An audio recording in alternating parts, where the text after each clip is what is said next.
What do we really inherit from the ancient world? Broken stones, half-read symbols, and museum labels? Or something more intimate than that? A way of seeing, a habit of measuring, a patient conversation with the forces that shape our lives? Across deserts, river valleys, mountains, and buried cities, people long before us watched the sky, weighed the earth, followed water, and listened to echoes. They did not leave behind airplanes or satellites. They left quieter things: grooves in stone, bronze rings, shadow lines, a bowl filling drop by drop in the dark. For a long time, modern history preferred a simple story. Civilization, we said, moved in a steady climb from ignorance to understanding, from wonder to method, from myth to science. But the ground does not always cooperate with the stories we tell about it. Sometimes an excavation reveals an object so careful, so deliberate, that it seems to belong to another chapter entirely. Not impossible, just unsettling. As if the past were not primitive, only patient, working with different tools, asking the same old questions. This journey begins there, in that uneasy space between certainty and humility. We are not looking for magic. We are not chasing legends dressed up as fact. We are following traces of human attention, the old desire to measure what moves, what fades, what returns. Time, light, weight, direction, sound, the invisible rhythms that make a world intelligible. In the chapters ahead, we will move through 10 ancient devices attributed to 10 distant cultures. Some may have been misunderstood, some may have been overstated, some may remain unresolved, yet each one opens the same deeper question: how much have we forgotten about the intelligence of those who came before us? Perhaps the greatest mystery is not whether they knew enough. It is why we still find it so hard to imagine that they did. What if the first great machine was not built to move the world, but to understand it? Imagine dawn breaking over an ancient plain. The air is cool, the horizon still gray, and in the center of a settlement stands a circle of carved stone. At first glance, it looks ceremonial, almost silent in its purpose. But then the light arrives. A narrow band of shadow falls across a marked surface. A line aligns with another. What seemed decorative becomes precise. What looks symbolic begins to behave like an instrument. Many of the oldest measuring devices did not resemble the machines we expect. They had no gears visible from a distance, no polished steel, no humming power source. Instead, they relied on the oldest constants that available to any civilization willing to pay attention: the path of the sun, the turning of the seasons, the repeatable patience of nature. A notch cut in rock could become a calendar. A pillar placed at the correct angle could mark solstice and harvest. A shallow basin could help track the passage of hours with water rather than light. To modern eyes, there is a temptation to dismiss these designs as simple because they appear simple. Yet simplicity can conceal extraordinary understanding. To place a stone where shadow will fall correctly, not once, but year after year, is to know the sky intimately. To encode time into architecture is to turn observation into memory. The device does not merely measure, it teaches a community how to expect the world. And that may be the first revelation in this story. Ancient technology was often woven into daily life so completely that it vanished into ritual, farming, prayer, and routine. The instrument was not separate from culture. It was part of how people survived. So when we encounter the first of these long-forgotten devices, we should resist the urge to ask whether the ancients were secretly modern. The better question is quieter and perhaps more difficult. What kind of intelligence sees the universe not as a problem to conquer, but as a pattern to join?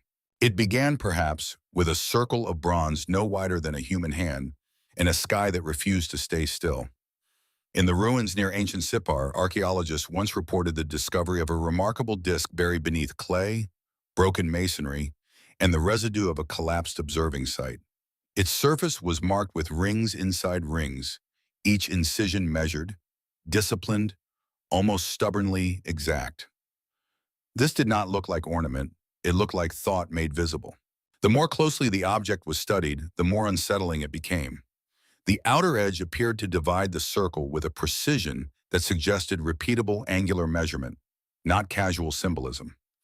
Nearby tablets described the movement of familiar wandering lights: Venus at dawn, Jupiter in its stately progression, Saturn in its long patience. One instruction hinted that the disk could be turned according to a fixed sequence, aligning observation with prediction. Not prophecy, pattern. If that interpretation is right, then this Babylonian instrument was more than an artifact. It was a working memory device for the sky, a way to compare today's horizon with yesterday's record and tomorrow's expectation with inherited knowledge. Somewhere in that quiet labor was a radical human act, the refusal to let the heavens remain mysterious simply because they were vast. What happened afterward is less clear. The object slipped from public discussion. Photographs became difficult to trace. Associated records thinned into fragments. As with so many ancient discoveries, certainty gave way to absence. We are left with descriptions, partial documentation, and a question that still glows at the edge of the story. Maybe the true wonder is not that Babylonian scholars watched the stars so carefully. It is that they may have built tools to translate motion into understanding, century after century, with nothing but bronze, memory, and night. And if they did, how many other forms of knowledge have vanished not because they were impossible, but because they were too easy for later ages to underestimate? Could a civilization known for worshiping the sun have also built a monument for moonlight? Picture a narrow stone passage at dusk. The heat of the day is fading. Beyond the corridor stands a dark obelisk, smaller than the towering monuments most travelers imagine when they think of Egypt, yet somehow more intimate. It does not dominate the landscape. It waits inside it, and when the light changes, it begins to speak in shadows. According to excavation notes from the early 20th century, this black diorite pillar was found near a temple complex whose axis appeared to favor lunar alignment rather than solar display. Along its edges ran a sequence of fine notches, so restrained they were almost invisible until light touched them at the right angle. Researchers noticed that the moving shadows did not match the daily path of the sun in the usual way. Instead, over time, the patterns seemed to correspond to the moon's repeating cycle, its swelling, thinning, return, and subtle irregularities. If the early interpretations were correct, this was no symbolic marker. It may have been a lunar measuring device of astonishing sensitivity, one capable of tracking months with a level of care that still feels surprising now. The stone itself had been polished on one face to an unusual smoothness, as though whoever made it understood that clarity matters when you are asking shadow to do the work of a clock. At its base, one repeated phrase was translated as something close to this: the eye that marks the breath of night. That line lingers because it feels less like engineering and more like philosophy. To measure the moon is to measure what changes without ever truly disappearing. It is to trust recurrence over certainty, patience over speed. The moon never arrives in one fixed form. It teaches precision through variation. And maybe that is why this obelisk matters, whether every claim about it survives or not. It reminds us that ancient knowledge did not always announce itself in grand machines. Sometimes it stood quietly in stone, waiting for darkness, proving that attention itself can become a kind of science. What if direction itself once had a voice, silent, invisible, yet steady enough to carry a ship through fog and open water? In the silt of an ancient wreck near the Yangtze Delta, archaeologists recovered a small bronze disc from a sealed lacquered box. It was modest in size, almost intimate, the kind of object that could be held in one palm and overlooked in a crowded museum case. Yet at its center was a pivot, infused to it the remains of a thin pointer, as if the object had once been alive with motion. When conservators cleaned the corrosion away, the disc began to reveal a hidden order. Its surface was not decorative. Fine markings divided the compass of the world into careful gradations. A faint spiral, visible only under angled light, suggested repeated handling, repeated use, repeated trust. Tests indicated that the metal retained magnetic behavior with unusual stability. Reconstructed in the lab, the damaged pointer settled consistently toward the south, echoing old Chinese accounts of directional instruments long dismissed as allegory. If those accounts and this object belong to the same tradition, then the implications reach far beyond navigation. This was not simply a tool for finding one's way along a riverbank. It was evidence that ancient observers may have recognized something profound. The earth itself carries a pattern, an unseen orientation that can be sensed, tracked, and turned into knowledge. To notice magnetism without modern theory is one thing. To rely on it is another. And imagine what that trust required. Not a landmark, not a star, not the reassurance of visible certainty, only a small instrument and the belief that the world contains order even when the eye cannot confirm it. Perhaps that is why this device feels so modern. It reminds us that some of the most important discoveries begin not with what we can see, but with what we learn to follow. And maybe wisdom in any era starts there, in learning how to move through uncertainty with quiet precision. It started with water and silence. Deep in the remains of a temple complex on the Indian subcontinent, excavators uncovered a stone basin cut with such symmetry that it seemed less like a vessel and more like a calculation. A narrow channel fed it from above. Near the rim, tiny incised marks formed a descending sequence. At first, the structure was cataloged as ceremonial architecture. Another container, another relic, another object folded into religion because its purpose had become too quiet to recognize. But when researchers recreated the design, something remarkable emerged. Water entered at a controlled rate, gathered in the chamber, and reached the carved intervals with striking regularity. The basin was not simply holding water, it was counting with it. Each rise, each drop, each measured passage transformed flowing liquid into duration. Time in this design was not an abstract number. It was something audible, tangible, and alive. Ancient texts from the region had long mentioned water clocks in passing, often in relation to astronomy, ritual observance, and legal proceedings. Yet it is one thing to read that a society valued measured time, and another to stand before the physical logic of the device itself. Here was a civilization using gravity, flow, and stone to divide the day with discipline. Not by the sun alone, which clouds can hide, but by a process that could continue in shadow, indoors, through the uncertain hours before dawn. There is something deeply moving about that.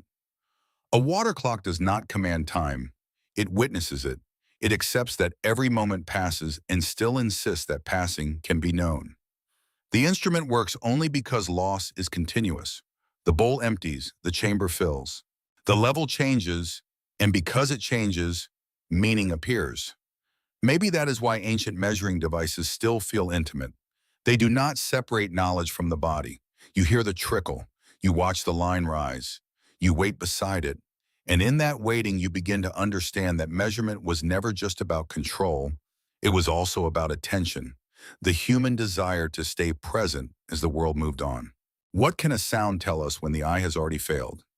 High in the Andes, where wind moves across stone like a voice searching for its old language, researchers documented a carved object unlike the calendars, basins, and directional tools found elsewhere in the ancient world. It was made from a dense volcanic rock, hollowed with a precision that seemed excessive for decoration alone. Along one side ran a row of small openings, each subtly different in width. At first it was described as ritual architecture in miniature, perhaps an offering piece, perhaps an unfinished instrument. But when air was introduced into its chambers, the stone answered. The tones were not random. They shifted in measured intervals, producing resonances that changed according to angle, pressure, and opening. In the right conditions, the object behaved less like sculpture and more like an acoustic device, a way of testing echo, distance, and vibration.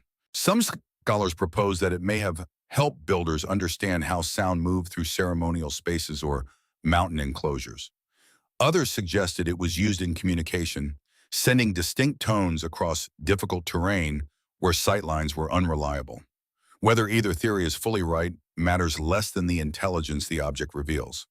To work with sound in this way is to recognize that space itself has texture. Empty air is not empty. It carries force, memory, and information. A chamber can amplify.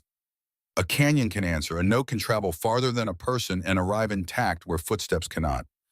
That insight feels strangely modern. Today we map oceans with sound, diagnose illness with sound, and build cities that struggle with the consequences of sound. Yet long before equations translated vibration into data, human beings were already listening carefully enough to turn echo into method. They understood that the world speaks in more ways than one. And perhaps that is the quiet lesson hidden here among the mountain stones. Knowledge does not always begin with seeing. Sometimes it begins with listening long enough to realize that every landscape is already describing itself, if only we learn how to hear it. What if an object meant to measure the heavens was small enough to disappear in a coat of dust? In a storeroom attached to a Mediterranean excavation, curators once cataloged a corroded fragment of bronze so unremarkable that it might easily have been mistaken for scrap. Its edges were jagged, its inscriptions were incomplete, yet beneath the green bloom of age were teeth, tiny, deliberate, mathematically spaced, not decorative grooves but gearwork. The moment that pattern was recognized, the object changed. It was no longer debris from the ancient world. It was evidence that the ancient world had imagined motion in metal with astonishing sophistication. When reconstructed through surviving fragments and comparison, the device appeared to model cycles larger than any human life could hold in memory alone. Solar motion, lunar phases, planetary periods, eclipses, not with the naked sky alone, but through interlocking wheels that transform celestial rhythm into mechanical prediction. Turn one part, and another answered. Time became translation. Observation became architecture. Even now, the emotional force of such a machine is difficult to overstate. We often divide the past into categories that comfort us. Priests over here, philosophers over there, engineers somewhere much later. But this device resists those neat boundaries. It suggests a culture in which mathematics, craftsmanship, and cosmology met in the same pair of hands. Someone imagined that the sky could be represented not just in poetry or tables, but in moving parts. Someone believed the universe was intelligible enough to fit, imperfectly but beautifully, inside a box. Of course, fragments invite projection. We fill gaps with theory. We debate origins, purpose, exact use. But uncertainty does not erase the achievement. If anything, it deepens it.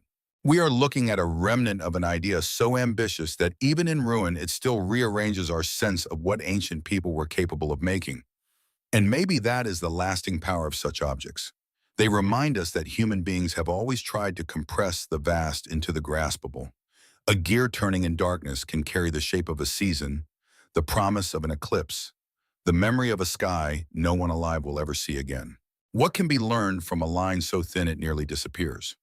On a windswept plateau in Mesoamerica, archaeologists mapped a series of carved stone surfaces arranged with a precision that seemed at first purely ceremonial. The slabs were low to the ground, their edges worn by weather and time. But across one polished face ran a narrow channel, barely deeper than a fingernail, aligned toward a point on the horizon where the sun rose differently at different times of year. When morning light struck the surface, the groove came alive. The effect was subtle. There was no spectacle, no towering shadow sweeping dramatically across a plaza. Instead, a blade of light entered the channel and moved with quiet exactness, touching marked intervals that corresponded to key seasonal shifts. The stone was acting like an agricultural calendar, but one embedded in the landscape itself. It did not announce the cosmos. It synchronized human life with it. That distinction matters. For the communities who may have used such a device, measurement was never abstract. The timing of rains, planting, storage, travel, and ritual could mean the difference between stability and scarcity. A line in stone was not merely symbolic. It was practical memory, a durable conversation between sunlight and survival. The device worked because the world was cyclical, but it mattered because human life was fragile. Researchers still debate exactly how these alignments were used and whether all of the markings belong to the same period. Ancient sites accumulate layers, and certainty erodes faster than rock. Yet the deeper truth remains visible. Someone observed light carefully enough to trust it as a guide. Someone turned a passing beam into a shared schedule. And perhaps that is one of the most humane qualities in all ancient measuring devices. They are not monuments to domination. They are acts of cooperation with reality. They assume that the earth will speak in recurring signs, and that with enough patience, those signs can help a community endure. In that sense, the groove in the stone is more than a tool. It is a modest kind of faith, the belief that tomorrow will arrive in patterns, and that paying attention is one way of being ready for it. What if a mountain could become a calendar, a compass, and a memory all at once? Along a narrow ridge in the Peruvian highlands, where dawn arrives in layers of gold and cold blue stone, Surveyors once documented a monolith that seemed to do more than stand in silence. Its eastern face had been cut with a sequence of horizontal lines, each one deliberate, each one waiting for light. At sunrise, shadows from the surrounding peaks moved across those grooves with remarkable consistency, as though the mountain itself had been trained to keep time. Months of observation revealed a deeper pattern. The shadow marks did not simply announce solstices and equinoxes. They also corresponded to the seasonal return of prominent southern stars, appearing in the pre-dawn sky with a regularity that could guide planting, ceremony, and travel. This was not merely a monument to the sun. It appears to have been a patient instrument for reading the year in both light and starlight, a union of earthbound stone and distant motion. That achievement feels especially striking in the Andean context, where landscape was never separate from meaning. Lines radiated across the world from sacred centers, linking shrines, fields, roads, and horizons into one connected system. In that worldview, measurement was not cold or detached. It was relational. A ridge could speak to a city. A star could speak to a season. A carved surface could hold both voices at once. Nearby remains hint that the monolith may have belonged to a larger observatory of sorts. Terraces, drainage channels, ceremonial platforms, a polished bench that warmed before the surrounding rock during key solar events. Everything suggests design shaped by repeated watching. Not a single invention, but a culture of noticing refined over generations. And maybe that is what this mountain device asks us to reconsider. We often imagine precision as something born in workshops and laboratories, far from wind and weather. But here precision may have emerged from intimacy with place. The stone did not conquer the landscape. It collaborated with it. And perhaps that is a form of knowledge our own age, for all its instruments, still struggles to remember. What does precision look like before the language of science has fully formed? In the dry earth of southern Mesopotamia, excavators once unearthed a narrow rod of pale stone from the remains of what appeared to be an administrative or workshop complex. It was long, straight, and easy to miss beside more dramatic finds. Yet along its surface ran a sequence of incised units, so regular that researchers quickly understood they were not decoration. This was a standard, a rule, a fixed measure meant to make the world comparable from one hand to another. Tests on the rod suggested a remarkable degree of stability.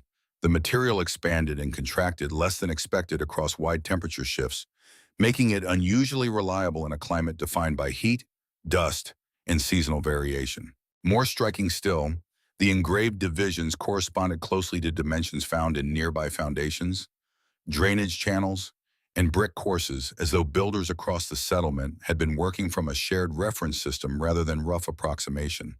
This was not just craft, it was coordination. That matters more than it may first seem. Great cities are not built from vision alone. They are built from repeatability. A wall stands because one measurement can be trusted to resemble the next. A canal works because angles and depths agree. Administration, trade, architecture, and engineering all depend on something humble and profound, the existence of a common unit that people accept as real. Some historians have treated such objects as practical but unremarkable. Yet that judgment may miss the deeper achievement. To create a measuring standard is to do more than solve a technical problem. It is to establish a social contract with reality. This length and no other. This proportion and no other.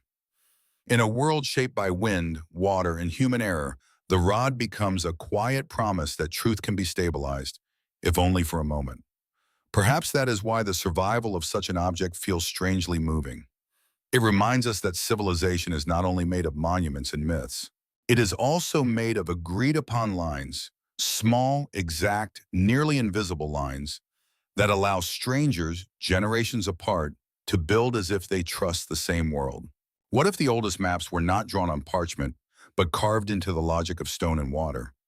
In the desert margins of North Africa, where heat flattens distance and the horizon can feel almost imaginary, archaeologists documented a peculiar arrangement of channels cut into a broad slab of limestone.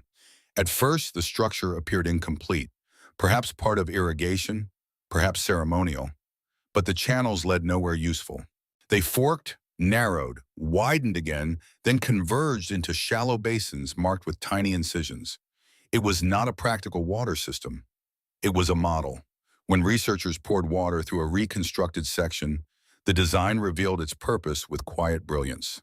Flow rates changed visibly at each narrowing. Small basins filled in predictable sequence. Sediment settled differently depending on speed and angle.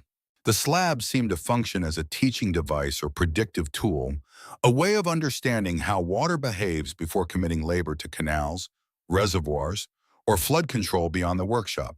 In effect, it may have been a hydraulic simulation carved in stone. That idea carries an unexpected elegance.